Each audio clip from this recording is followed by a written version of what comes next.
A rich fancy woman beckoned me into her luxurious limo. It's $10,000. You'll get them if you come with me. I was in no position to refuse. After all, I had pizza leftovers from the trash for breakfast. So I quickly got into her car and covered the seat with a piece of cardboard so nothing would get stained. The leather was clearly more expensive than my skin, but it seemed that neither my dirty clothes nor my smell bothered that lady. Relax. I won't bite you. Champagne? My homeless friends used to tell stories about the whims of the rich and how they made good money fulfilling them. However, some of them I never saw again.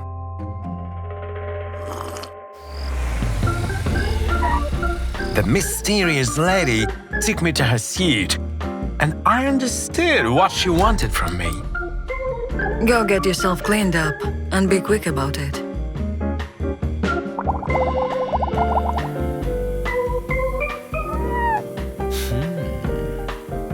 Everything finally fell into place when I saw my new acquaintance on the front page of the newspaper.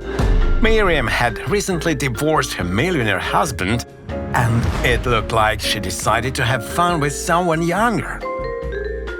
I went out to meet her and admitted that if I wasn't in a difficult situation, I would have never agreed to get in the car. Plus, doing other things. The money you promised me will help me get back on my feet. So, I'll do it. I sharply dropped my bathrobe. But Miriam clearly didn't like it. She immediately turned away and ordered me to get dressed. Ew! What the hell? Don't you think that if I wanted to mess around, wouldn't find someone better than a tramp? Miriam said she had other plans for me, while pointing at a brand new tuxedo.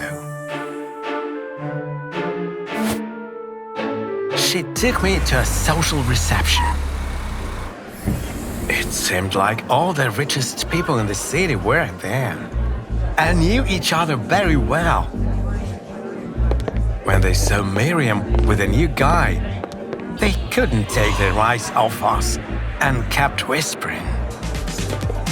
Then she decided to leave me by myself. I'm going to say hello to someone, and you. Have fun. Anxiety caused me to sweat so much that there was almost no water left in my body, which was why I went to Beverage's table. However, those rich sharks immediately surrounded me and started asking me who I was and what I did for a living. I didn't know what to say, so I opted for the truth. To be honest, I live on the street and beg for money, mostly by the church. People are more generous there. The rich folks thought I had a good sense of humor.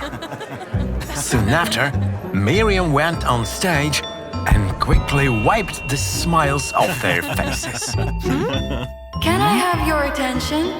I'd like to make an announcement and present to you the new CEO of my construction company.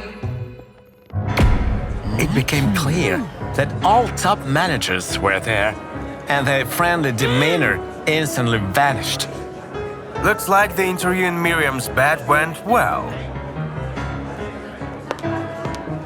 I miraculously slipped away from the angry guests and caught up with Miriam to make her change her mind. Ma'am, I know nothing about real estate. I don't even have my own house. Yet she didn't care and heartily enjoyed the uproar. I'm sure you'll figure it out. It's your chance at a new life. Or do you want to go back to the street? Of course I didn't. I had to sign the contract. The chauffeur drove me back to my suite, my new home. But there was no time to enjoy the luxury. I started studying the fundamentals of the company that I was going to run. As it turned out, it was all in vain. My new subordinates refused to listen to my development strategy. Do you really think we will work for a homeless guy who didn't even finish college? After my unexpected appointment as CEO, they sniffed out my past and learned that I was expelled on my first year. Still, they didn't know the whole truth. I was an orphan and received a college grant, but the rich students didn't accept me. Until I started helping them pass their exams. Everything was going great, at least before the director found out about my small business. I was kicked out of college and ended up on the street. My story didn't convince my colleagues, who quit and left to work for our competitors. It was time to admit that I had screwed up on my very first day. Miriam wasn't worried about it. What's the problem? Just hire new people and don't bother me over such trifles.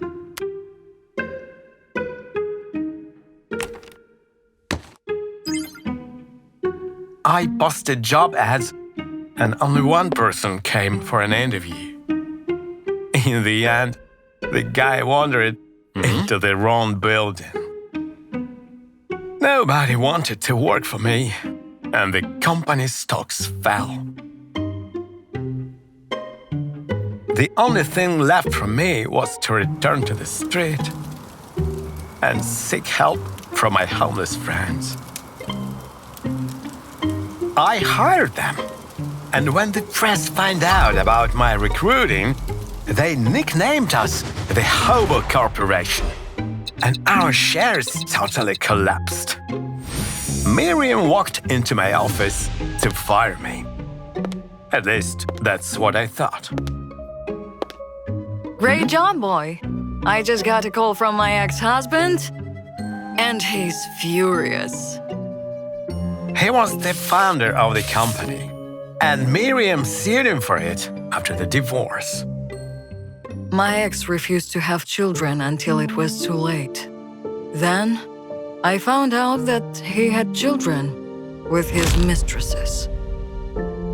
That liar deprived Miriam of the joy of motherhood, so she decided to destroy his brainchild.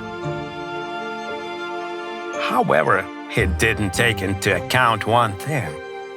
Tramps knew the promising neighborhoods of the city quite well.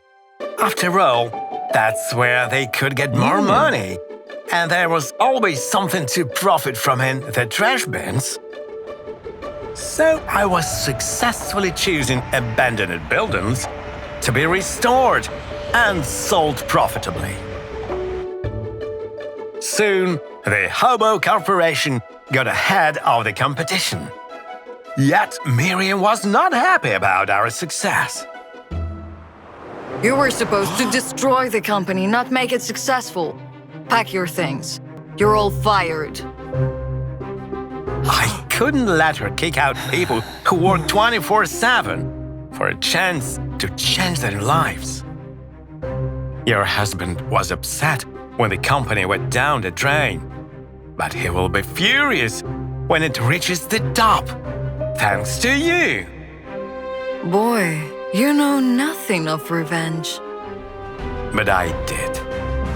After all, the secret to my success was the desire to prove to my rich classmates that wealth and status meant nothing. Perseverance and hard work were the most important. Recently, I was invited to give a lecture at a college I was expelled from. Believe me, seeing the faces of the classmates who laughed at me and despised me, it's beyond words. Miriam agreed and did not regret her decision. The company grew up to be the largest in the country, and the president invited us to dinner. Miriam's ex-husband became a laughingstock. He lost his fortune and ended up on the street, exactly where she found me. Used resentment as fuel to rise above those who hurt you.